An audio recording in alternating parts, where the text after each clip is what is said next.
It's my feel-good breakfast show.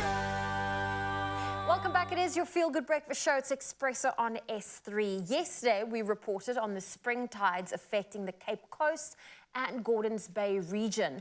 The large ocean swells along South Africa's coastline caused major flooding in so many areas. Yeah, now the SA Weather Service issued a level 5 warning, and that was for damaging winds and waves. Now the NSRI Wilderness was on the scene and reported structural damage, sand dune erosion, and unfortunately the death of an elderly citizen.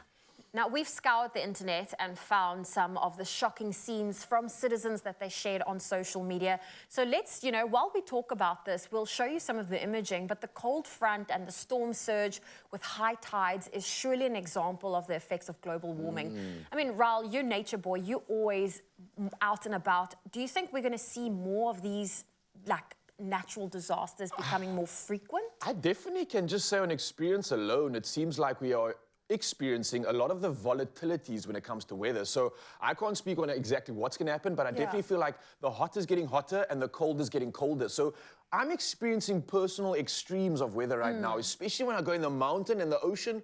Oh man, but look, it sometimes makes for some cooking waves, I'm not gonna lie.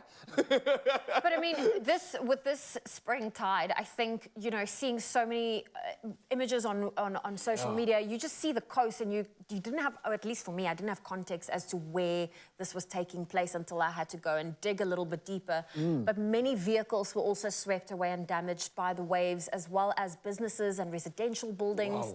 I think, I always think when people park along the beach, and especially people that live alongside the beachfront. I mean, I didn't have a parking bay when I stayed in the beachfront, so that could have been my car. I was also thinking, because I saw some of the wreckage afterwards, some of the cars probably never came back. They got swept up in the ocean. What happens with insurance there?